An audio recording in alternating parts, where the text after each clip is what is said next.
Hi. Oh, and you can see the broom. Whatever. It's evidence I sweep. Okay. Go lie down. Good girl. Go lie down. Okay. Hello. Nobody's here yet, and so I'll give you guys a couple of minutes. But then I'm just gonna get started because this is in the. This goes into the group anyway. Oh, hello, someone's there, and oh, never fails. I forgot to turn down my phone. Okay, so yeah, today I'm talking about the heart center and the heart field and how to use that to fast track your beliefs. And I am going to talk about a lot of the science and probably some of the woo, because that's my favorite part. All right. So, okay, so yeah, it's our like natural drive to seek love as humans, and because love represents a lot of things for us. It represents, yeah, it is always a good thing. Hi, Facebook user. Sorry, I can never see who's talking to me on StreamYard. It's the worst. But I'm glad you're here. So yeah, love represents a lot of things to us. So it can represent value. We can determine if we have love, whether or not we're valued, even though that's a bit of a skewed valuation of ourselves. It can determine abundance. So if you have a lot of family, you can really begin to appreciate that abundance. And when we have love, we often evaluate that with safety. So even if we're rejected by others, we have that sense of safety. And that goes back to, I guess, our initial tribal roots, because if we were rejected from basically our tribe, it pretty much meant you were dead. And so a lot of people, though, they go through their lives and they have basically like a hardening of the heart.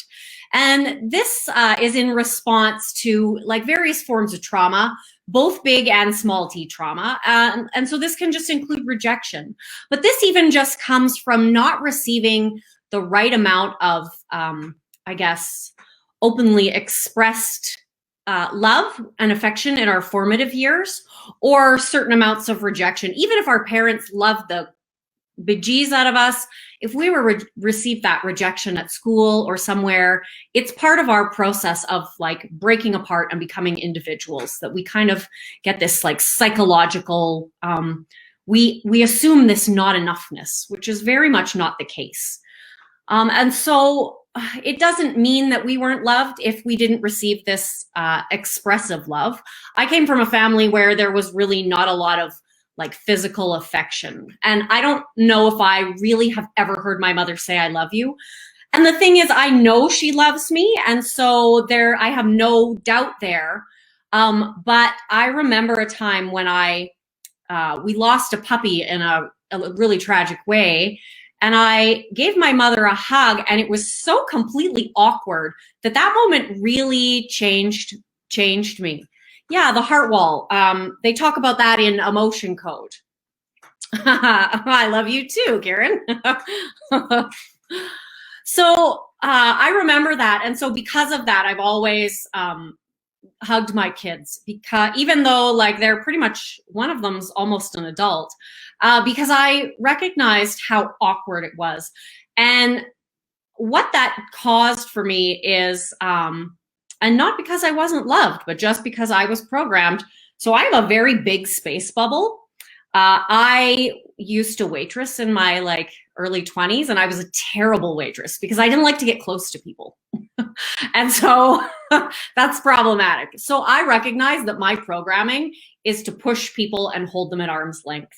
And so what this kind of thing causes sometimes is that we kind of create these beliefs as children that that we we're not loved, that love is something that is not normal for us, that we need to work for it, we need to seek it, we need to push for it, and when we find it, we need to hold on tight.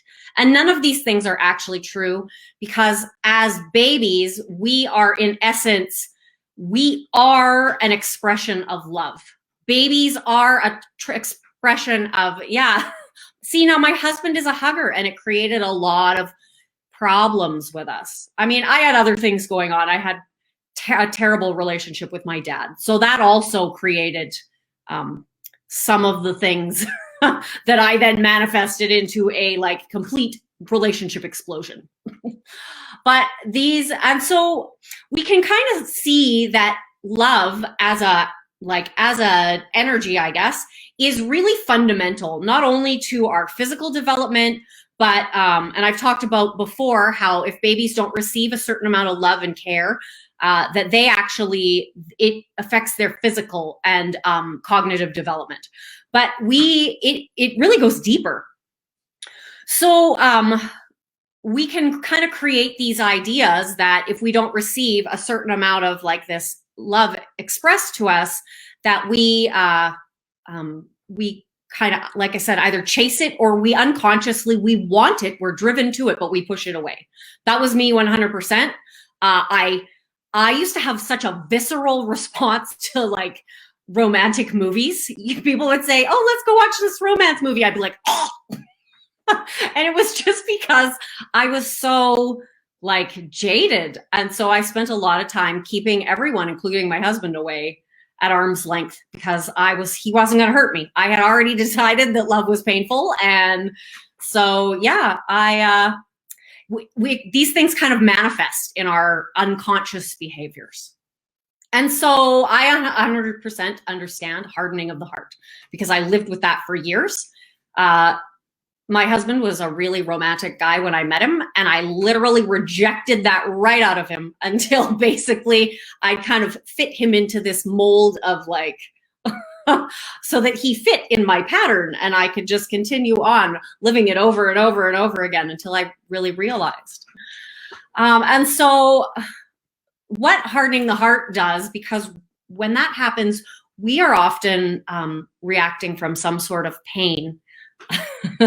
Yeah, I hugged and kissed mine as babies, and I yeah, still do. I just gave my 17-year-old daughter just a big hug and a kiss the other day, and my youngest daughter, I smother her with love and kisses all the time, and she's 15. I'm sure she hates it, but I see in retrospect how important it is as an adult, and just, my mother she didn't do it because she didn't love me. That's just how our family was. And so I'm sort of breaking some of those generational things.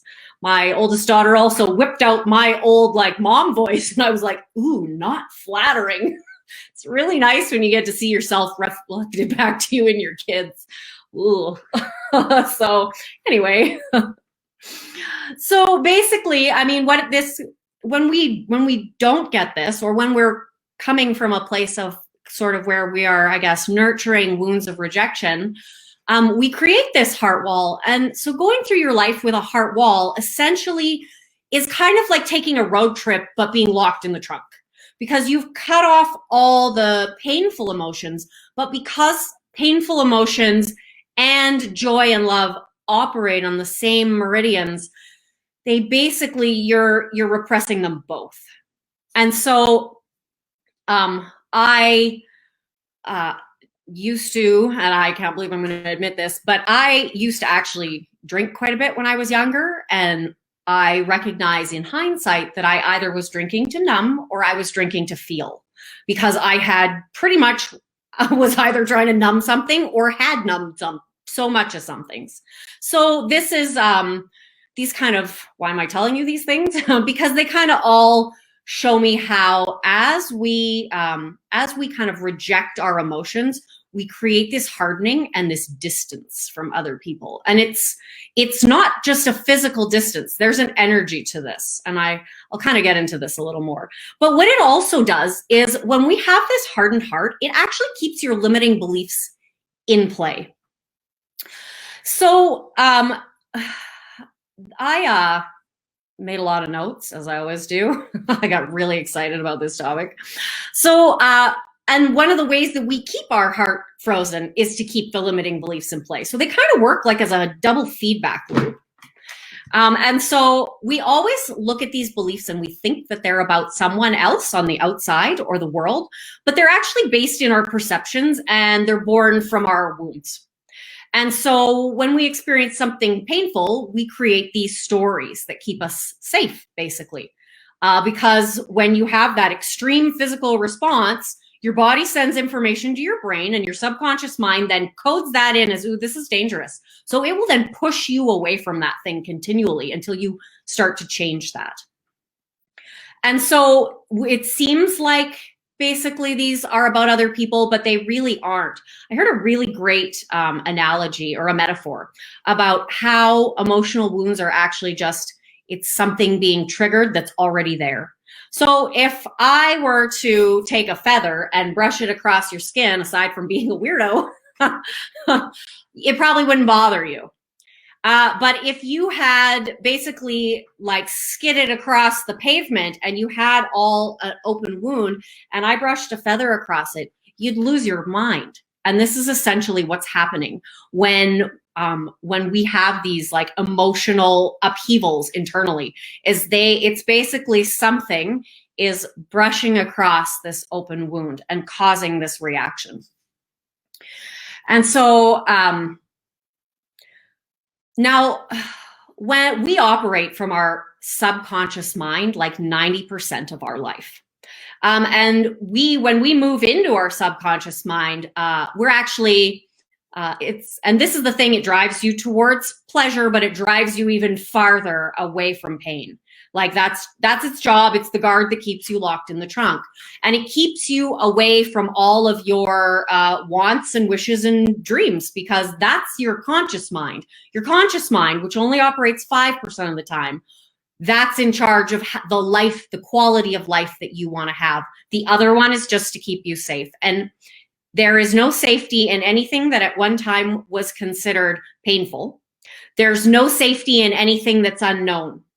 So it's important to understand these things. And what does this have to do with the heart? I promise I'm getting there.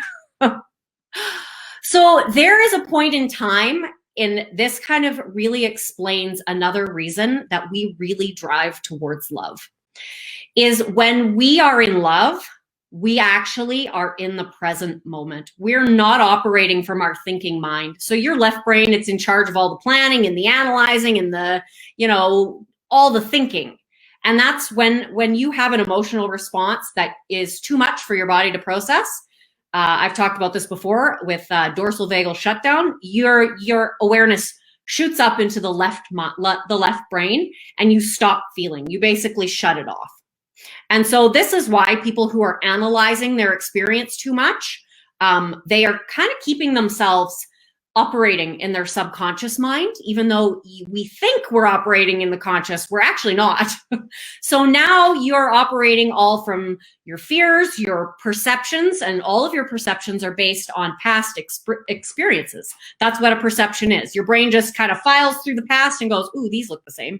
And so then you make this connection, and now you have enough of these and you create a negative belief. And so when you are in love, you are actually living 90% of your day in your conscious mind as opposed to your subconscious mind, because you're living in your body. You're living in the present, you're enjoying the moment. And I can guarantee every single one of you that is looking to reconcile a relationship, if at one time when you were in love, someone had told you that you would be in this position, you wouldn't have believed them, because you weren't living in the pain of the past, of all your past heartbreaks, and you were not living in fear of the future. You were living in presence. And so this is a reason why it's really important, or why grounding is so powerful, because grounding pulls all of your energy into your body and it moves you into presence. So some of if you follow other reality creation teachers, they talk about kind of seeing the world as a movie and really like stepping back and not like recognizing it as like a target slide, or I can't remember what they call it. But this is basically what it is, because when you ground and you get really present, as the world moves around you, you can actually begin to pull your awareness back. And now granted, I've practiced this a lot.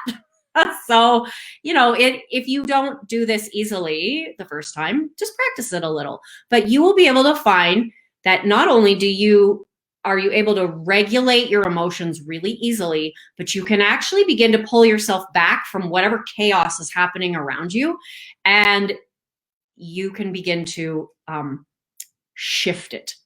And you shift it because of what I'm going to talk about a bit later. So why am I talking about love? Because essentially we're driven towards love, like that feeling of being in love. And a lot of relationships, they start to fall apart when the people aren't doing the things that incite these feelings of love, because we are like drug addicts for this. And the reason is because we are limitless when we are in love energy.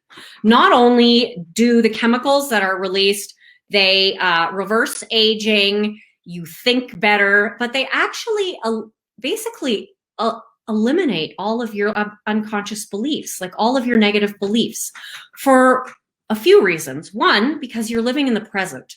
So you are not living in fear of the future or the pains of the past. You're living in this moment. And if you have issues with fear, the best way, in fact, they use this in cognitive behavioral therapy. When you go into fight or flight, use breathing and move into presence, and it will disconnect you from that panic. And so, but it's actually determined that oxytocin, so this is a love drug, and counter to what my high school daughter just learned in bio, you do not only produce oxytocin in the birth process, you can actually internally source oxytocin yourself. I did a video on that, kindness. I know it's on YouTube and it's somewhere in Facebook. But it is, you can actually, that's one way. But if you begin to learn to get into your heart center, and this is why I started off talking about a hardened heart, because this is where you need to begin to remove this heart wall and to move more into vulnerability. But there is like a protective mechanism, I guess you could say, a protection of sorts, that when you move into love, when you move into that energy, it's like things they don't phase you. And this is because you are not living in your unconscious fears and limitations. And so, again, this takes me back to, this is why we are so driven towards love. Because it essentially makes us limitless. We get jobs that we want when we're coming from that space. We are no longer limiting ourselves. That constant barrage of you suck is not running in your mind, because you now have, and most of us are coming at it from the point of like, this person loves me, so, but you're sourcing all of that. You're not getting it from them. You're creating the meaning to source it. And so that is where I'm trying to say, is that essentially when you begin to practice this, like moving out all that painful, I guess the painful stories or the painful emotions really, then that is what begins to clear that heart wall. And then when you start practicing moving into your heart center, you can start to radiate that energy. Like I can be pumping gas and start radiating it. And so music is another way. If music can get you into that like elevated state, that if you can notice what that feels like, you can begin to create kind of anchors to this. I know that this is a thing that I did when I was manifesting, was I created an anchor to really good feelings. And so I highly suggest that if you struggle to get into that state, then find something that will consistently get you there. And I suggest not looking outside of yourself, looking at something to which you give love. So maybe you have a cat that you love a lot, or a dog that you love a lot, or a baby You can use that to access this and then just practice this feeling, because it's like a muscle. It actually grows and it gets easier and easier. I mean, I could be washing the dishes and do it. It's definitely, and it shifts people. And so what they actually found, what does this have to do with limiting beliefs? What this has to do with limiting beliefs is, and I'm actually going to quote this. Oxytocin in particular is a potent regulator of both synaptic and cellular plasticity. Oxytocin operates through both synaptic and cellular plasticity mechanisms to rewire brain circuitry.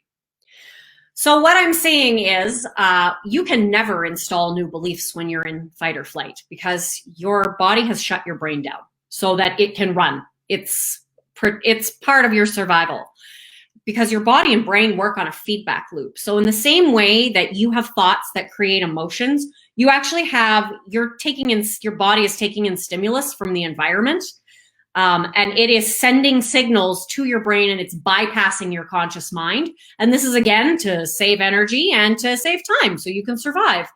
But what's happening then is it puts you in fight or flight. So if you're doing affirmations or you're trying to change your beliefs in that moment, save your energy. It's not working. And so this is why I would suggest getting into, at very least, a neutral space, because from here, you now have some effect.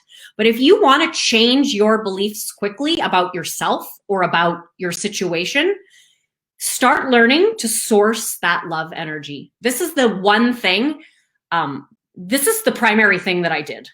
I did it really not because somebody told me this. This is all stuff I discovered afterwards. It was really kind of by accident. But I started with like noticing that I loved my cat.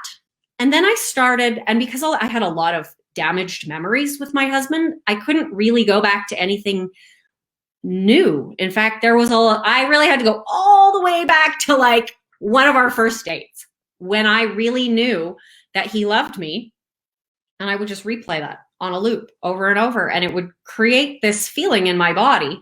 And I mean, I don't even do that anymore. I just create the feeling myself. And so I don't really care how you get there, because some people, even those memories, they have so much anger, even those memories are not sacred to them. So find something. It could be your cat. It doesn't matter what it is, because once you have this, you can begin using this energy to rewire your limiting beliefs. And so again, I did, like I said in a video, kindness, acts of kindness. So I'm on a 6 weeks of 5 acts of kindness every Saturday, and I'm kind of posting that. I'm tracking it, and then I'm doing a blog post on it. But it's a really, like, if you just pull out a card and send a note to a friend that they don't expect, that you're not expecting anything in return, it has a significant effect on your internal state. I go around, because I'm a dork, and I like to write on Post-it notes like, you're a great person, and then like stick it on the back of groceries and then put them back on the shelf, because it makes me feel good. And so, I mean, however you get there, I don't care, just get there, is what I'm saying. And so this is the reason you have 10 cats. Yeah. I have a lot of cats too. Cats really like me. Not 10 though, only 3. So anyway, but yeah, if your cats, if you can look at them and they bring in that feeling of love, then practice that. And like, start with the cats, but as you notice, as you bring your awareness to having that feeling, you begin to be able to like source it at any time, and you can apply it to other things. So if, like I said, if you and your partner have had negative interactions that make it so that when you see the text from them, or when you see them, or you think about seeing them, your heart starts to race in panic, you have a subconscious like negative association with them. And so just thinking them when you're in that love state will begin to untangle that. And it will do it faster than any other way, because as I said, they now are confirming with science what I was doing for years. And so, yeah. So what other ways does the heart benefit us? So I know I've talked about how we are connected. So last week I talked about Rupert Sheldrake and his like morphic fields. Well, the Heart Math Institute and a number of neuroscientists, one of them in particular, let me see, Michael Persinger, he's a well-known neuroscientist, have also determined that human emotion, I'm going to quote them here. This is in coherence research, if anybody feels like they want to go follow this up. That human emotions and consciousness interact with and encode information into the geomatic field, and this information is distributed globally. We believe there's a feedback loop between human beings and the Earth's magnetic system. And we are suggesting, in essence, that this encoded information is communicated non-locally between people at a subconscious level, and in effect, linking all living systems. In this research, they also talk about the fact that these magnetic fields, so Rupert Sheldrake calls these morphic fields, they are created among groups of people. So if you are looking to manifest a relationship with someone you've been in a relationship with before, you are in a field of energy and information with this person. They are reading unconsciously, mind you. They're completely unaware that this is happening, but it is. They are reading your emotions and your thoughts about them and your thoughts about yourself in relationship to them. So this is another reason why, if you really, I mean, what this all boils down to is, if you focus less on the outcome that you want and you focus more on your internal condition and your because your beliefs and your energy are pretty much your self-concept. So if you focus here, you're going to naturally create that connection that you are looking for without having to, and this is happening without communication. And so for this reason, like I said, this is where I focus with my clients, 100%. Let's get your energy in that space. Let's untangle all your beliefs and using energy. And so I'm also pretty woo-woo, so I do some energy work as well. But I didn't do energy work to get my husband back. I just started learning about it and applying it and loved it. So I just used it to smooth it along the way. Yeah, it really, it absolutely, it connects you to people. And so I have reconnected and manifested things in relationships with people, not just my husband, but I have a bonus daughter and we did not always get along. And I have a sister-in-law and we did not always get along. And I just apply this. I literally just move into that heart space, because the Heart Math Institute tells us your heart field, which is 100 times stronger than your brain field, it is connecting to the electromagnetic fields in the earth and connecting you to other people at various levels. There are various levels of connection that we have. The cells in your body, every single one of them, are bathed in external and internal magnetic fields. And so everything really is connected. I'm not really a person that subscribes to this whole like, I am the only person in the world and all of you are, I just need to like manifest you the way I want. That's not how it works. We're actually all connected. The entire earth is a living, conscious, like entity. It's consciousness. And we are all connected through this consciousness. And that is how you are creating people in and out of your life. It is not because you are the grand puppet master and you just need to puppet better. Sorry, I just really have a problem with that one. It's because everyone is attracted by genuine, unconditional love. That's why they can feel neediness or they can feel anger. And so really, if you want to begin to shift your relationships with people, it's a matter of just clearing the emotional walls that are in the way, and then practicing getting down into your heart space. And even just really, for those of you, if you have a hard time getting into your heart space, just start practicing presence, because in presence, you're not operating from your fear and your, of the future, or your pain of the past. And so, yeah, that's pretty much that is pretty much kind of what I wanted to talk about, was just really bring in more of that, like really targeted evidence that we are actually connected. And there is now scientific evidence that proves this. And as someone who kind of works in external fields, I know, like, it still is wild to me when it happens. But so with my daughter, because like I said, I do this, but never without permission. So she was having a really terrible day, and she was really cranky. And so I just said, well, I can help you out with that. And she was like, no, I'm not doing any of your weird stuff. And I just said, you just have to give me permission. So she said, fine, I'll give you permission. So I just went upstairs and I did my thing, and she came up like, la, la, la, and came up and smooched the dogs. And I was like, oh, are you feeling better? And she says, yeah, I can't be in a bad mood all the time. I was like, uh-huh. Because, yeah, we are connected. And when you learn to access, so you connect to other people through your heart center. This is why throughout spirituality, it's considered this gate to divinity, is because this is where you are connected to other people and connected to these energy fields in the world. And I'd go so far as to say the universe, but I know the world for sure. And so there's also indications that as we enter, and I know I've talked about this before, and so for any of you that aren't meditating, start now.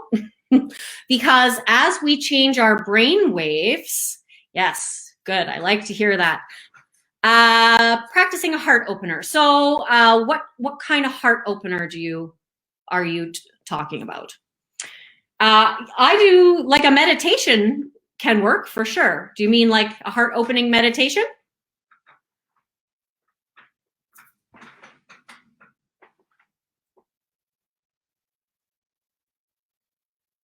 I hate the lag, but I'm going to assume that's what you mean.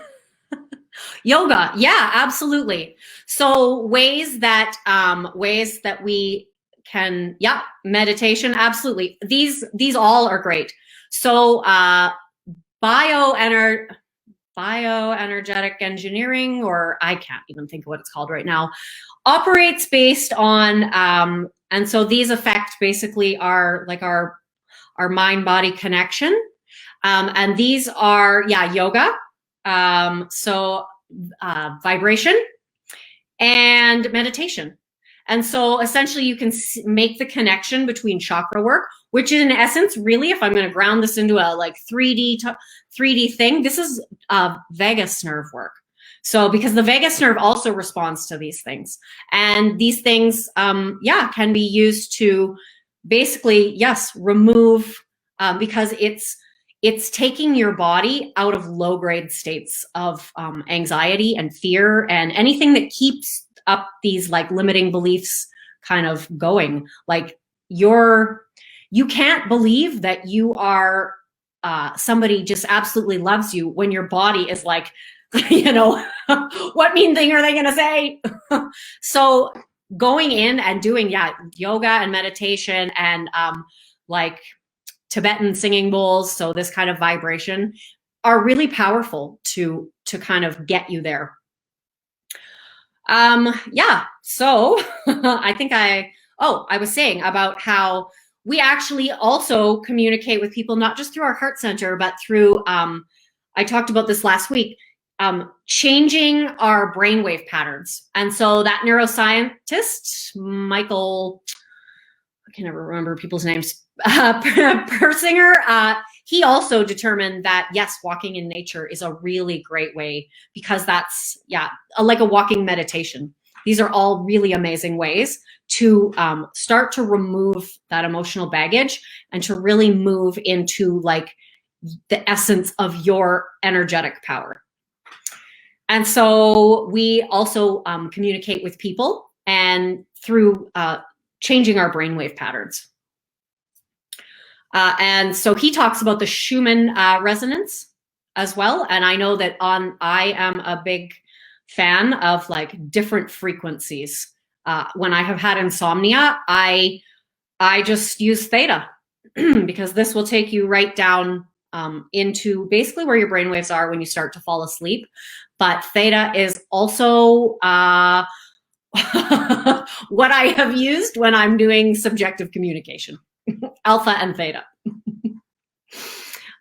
So yeah, there's a terrible lag, so I will wait a couple minutes. I was going to do a heart center meditation, but I actually have somewhere to be, and as usual, I've gone over time. So I will record that later this evening, and I'm going to, and it's really more less a meditation maybe and more like guiding you in there, because some people really, when I say that, they kind of they're like, what? So it's really a matter of learning to play with your awareness. And because energy work almost entirely is based on utilizing and harnessing your awareness. So like, and because most of the time, most people are kind of just up in here, but energy workers learn how to move their awareness around their body. They move it backwards and forwards in time. They move it like by distance. And this is essentially what they're using. And so as you begin to, and we all have this inherent ability. And so as you begin to harness your awareness, and so that's what this meditation will be, moving your awareness just so that you can start accessing your heart center. Because as you practice this, like I said, it's like a muscle. So it will get easier and easier. And yeah, you basically kind of can self-rewire your brain. And I know I'm not the only person to say this. I know there's another manifesting girl. I've seen her stuff, and she talks about like raising your vibration and how she was in there's some like neuro reprogramming something or other thing that they use. And so she was in the room with them while they were doing it. And normally it takes like using it over a couple of days. And she said like they just rewired someone's brain in just a matter of a couple of hours. And she was just standing in the room radiating love energy. And so, and yeah, this is honestly like my secret weapon. When people are mean, it's the best thing. And that's the thing, you have to practice it because it's hard to pull it out when people are being mean. We're conditioned to respond to the meanness. But when you pull out that amazing feeling, then you basically kind of create like this wall against the meanness, and then they change. So anyway, all right, I am going to be late, but yeah, I will. I have to really invest in a speaker or a microphone. So this one will be kind of, you know, maybe not as good as when my microphone arrives, but I will add background music. Yeah, because it will pretty much take you where you need to go. And then you can just start practicing. So, okay. So thank you for coming. I'll wait a minute or two if you have any other questions. This is literally like my favorite topic. I could talk about this forever. I got pretty excited doing this research. I was like, validation, which is terrible, but you know, thank you. So yeah, I'm, like I said, I will record that guided meditation later, and then I'll post it in the Facebook group sometime this evening. I should be back in a couple of hours. So thank you very much for coming. And yeah, next week, I'm going to talk about universal energies and how understanding those can really help you create, because yeah, I'm just all about the energy. So yeah, I'm going to talk about that because there's energy patterns and fluctuations that when you understand them, you get pulled far less by circumstance, and that you understand that manifesting, because as I just said, we are essentially connected to the universe through these fields. So when you use these to manifest, it makes it a lot easier. Okay, anyway, this time I'm going and I really mean it. Have a fantastic evening.